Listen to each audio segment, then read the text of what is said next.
Hey supercharged entrepreneurs, this is Mark Dhamma, high performance coach to entrepreneurs, helping you increase your energy, focus and productivity so you can grow your business faster without burnout. And this video is about OKRs, how to get things done like Google. We're talking about objectives and key results to help you increase your productivity, not just as you as the entrepreneur, but as your team too. So let's jump into it. Now, as much as I would love to tell you that OKRs are a magic potion that you can skyrocket your productivity, they're not. OKRs, or objective and key results, are actually a goal-setting framework used by high-performing companies like Google and LinkedIn. However, I want to throw a curveball. While OKRs have been hailed as a holy grail of strategic planning, they're not a one-size-fits-all solution. They're not some magical tool that will suddenly make your business skyrocket to success. More like a GPS system guiding you and your team towards your destination, towards your overall goals and objectives. Think of it this way.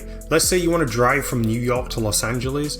Your objective is to reach Los Angeles. Your key results, those are the landmarks you'll pass along the way. You've got to go through Chicago, Denver, Las Vegas. And if you're passing these cities, you know you're on the right track. But if you find yourself in Miami, for example, not close to where I live, well, you've totally gone off course. And now you might be thinking, but I've always set goals for my business. How are OKRs any different? And that's a fair question. Well, the difference is kind of like this. Imagine you want to cook a romantic meal for your significant other this weekend. Traditional goal setting is like knowing that you want to create a delicious dish, but not having a clear idea of the ingredients or the cooking process. OKRs, on the other hand, are like having a detailed recipe outlining each ingredient, each step of the cooking process, and the expected taste and presentation of the final dish. Basically, it helps you keep on track to make sure you are moving towards your goals or objectives. So here's some examples of companies using OKRs. Intel was using it in the 80s. Apparently it was invented by Bill Grove from Intel, and he developed this methodology, and that helped Intel become the world's leading manufacturer of computer chips in the 1980s. Google's adopted it since then, and that helps align teams and foster a culture of innovation and long-term thinking. And LinkedIn's been using it for some time as well to expand their business strategy, leading to an increase in revenue and overall success. So what are OKR? Well, the first O stands for objectives.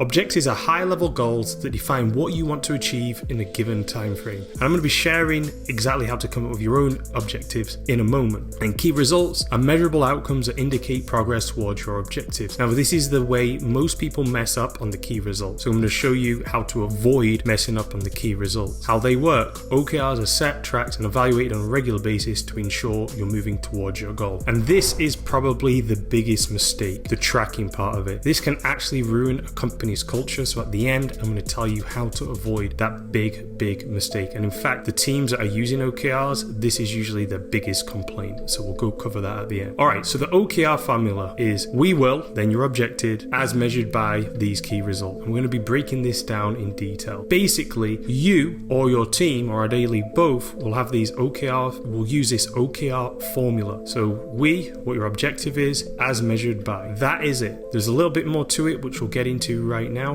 but in a nutshell, that is the OKR formula. So here's some examples of effective OKR. When it comes to the objective is some broadly defined goal, such as increase engagement with new customers. The key results are then the milestones along the way to achieving that. And a key result must always have some type of number attached to it, okay? That way we can definitely measure whether you and your team are on track or not. So for example, if the objective is to increase engagement with new customers, you might say, you know what, we want a triple communication open rate in product from 6 to 18%. You see how it's clearly got a metric. Once you can get it to 18%, you know you've got that right, you've ticked it off. The key results always have a metric. Another key result might be to triple follow-up meetings booked per week to 24. Triple follow-up meetings booked per week to 24. You can see, again, there's a number. That's how you know you're getting it right. If you've got key results as a number.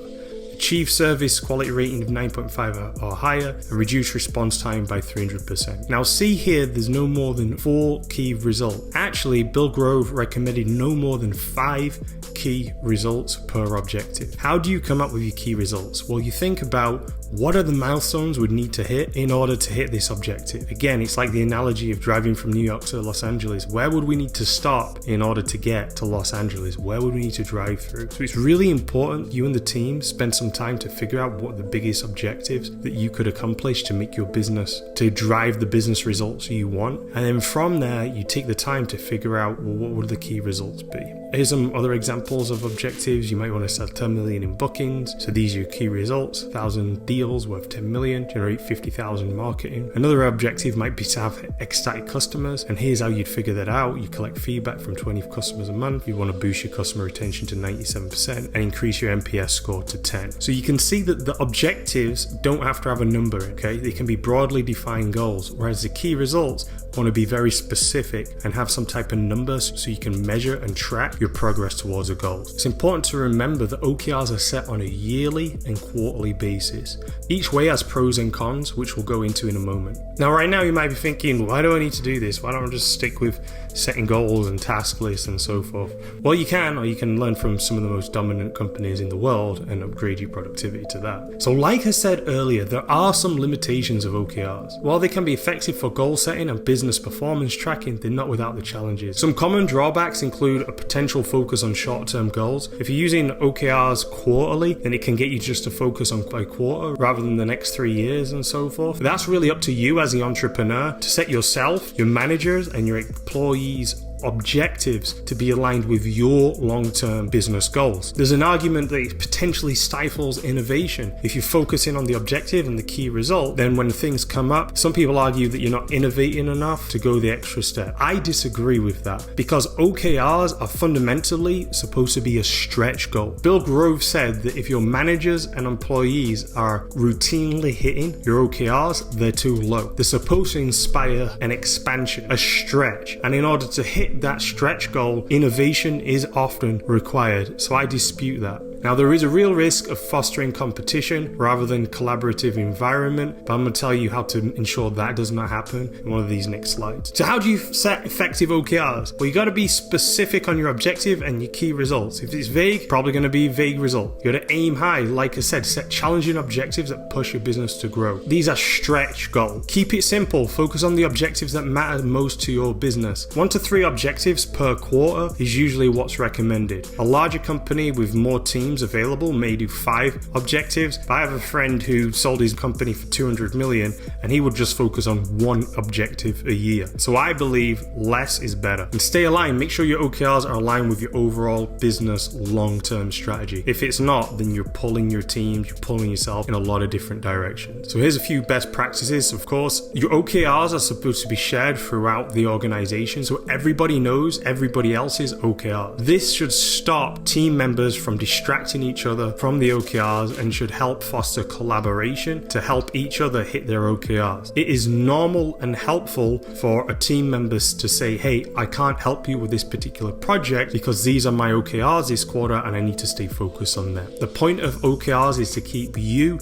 and your team focused on the most important objectives and key results. Shiny object syndrome is not allowed here. Obviously, keep your objectives and key results measurable, and it's a great idea to involve your whole team to collaborate on what the objective should be and what the key results should be in order to achieve that objective. So how do you track progress and measure success? There are a lot of OKR tools to do this. Honestly, do a quick web search for OKR tools and you'll see plenty of ads and plenty of companies offering these OKR tools. You can simply do it on a Google sheet or any other spreadsheet. It's really however you want to do it, you can do it. Some main points though is you want to have regular check-ins with team members to make sure they're on track. Usually once a week or bi-weekly is enough to see whether your members are on track for hitting the key results. Obviously the key results, you need metrics attached to it so you know whether you're getting towards a key result or not, and it's really important to celebrate wins with your team every time you get closer to the key result and ultimately the objective. Dr. BJ Fogg out of Stanford University, who's an expert in behavioral design and habits and has inspired our program at Supercharged Entrepreneurs, the Entrepreneur Performance Academy, stresses the importance of celebrating wins. He says that celebrating wins is just as important as mindfulness for performance. And he says one day it's going to be seen that it is an absolutely crucial piece of raising either a team or individual's performance, celebrating wins. So make sure you celebrate every small win towards a way to hitting your key results and objectives. So here's a recap of how to apply OKRs to your business. So first, align objectives with business strategy. Ensure that your OKRs are closely aligned with your overall business goals and strategy. Involve all teams from all different departments to collaborate and contribute to the OKR setting process. Remember, the OKR setting process each year and each quarter is absolutely crucial, because if you get this wrong, you'll be taking your business in the wrong direction. You really need to be clear where you want your business to go. Do you want to go to Los Angeles or do you want to go to Rio de Janeiro? You need to make sure you're clear on that. Make goals ambitious and actionable. Set challenging but achievable objectives. If your teams are hitting it every time, the bar's too low. If they're hitting the key results every once in a while, then you're probably pushing them at the right pace. Like we mentioned, you want to have regular check-ins to make sure that your managers, your team, your business is on track to hit your key result. All right, now here's the biggest mistake that companies make when implementing OKRs into the business. And Bill Grove of Intel explicitly said, do not do this. OKRs are not to be used as personal performance metrics or employee performance metrics, which sounds really counterintuitive. But basically, when companies implement this, they usually use it to gauge employee performance, which is pretty intuitive to do that because you want your employees to be hitting your key results. And if they're not, obviously there's a problem. Now, what Bill Grove didn't like to do was to link these OKRs to incentives and bonuses. He also didn't like to punish team members when they didn't achieve their key results. He'd argued that weaponizing the OKRs makes it impossible to learn anything, and it produces counterproductive behaviors like gaming measures and shifting blame and causing competition within the company. Now, some companies have thrived with competition between teams for a long time, Microsoft being a very famous company who really promoted competition between teams. Nowadays, the focus is more on collaboration between teams and having everybody come in a collaborative environment to hit the objectives, the key results, and to help each other out when doing it. So in my opinion, it's a little bit difficult to not use OKRs as a performance measure, but this is just something to be aware of when you implement it into your team. So there you have it. There's a beginner's guide to OKRs. Now you should know enough to be able to implement it for yourself or your own business. And if you're an entrepreneur who would like to increase your energy, your focus, and productivity so you can grow your business even faster without burnout, join my free community of entrepreneurs. In the free community, you're going to get access to more trainings like this, online courses I've created which are up to $500 value on things like how to optimize your diet, your sleep, business strategy, productivity tips, mindfulness, breathing exercise, basically everything to help you perform at your best as an entrepreneur so you can really go out in the world and make a positive impact. We offer free daily guided meditation for entrepreneurs and many other services, all for free. As I said, it's absolutely free, so there's no risk for you. So I encourage you to at least click the link in my bio and check out the free community. If you don't like it, you can always leave. And once you're in the free community, I conduct live weekly coaching sessions so you can speak to me live and ask any question you like and even get coached through any difficulties you're having implementing the OKRs. And I'll see you in the free community, Supercharged Entrepreneurs.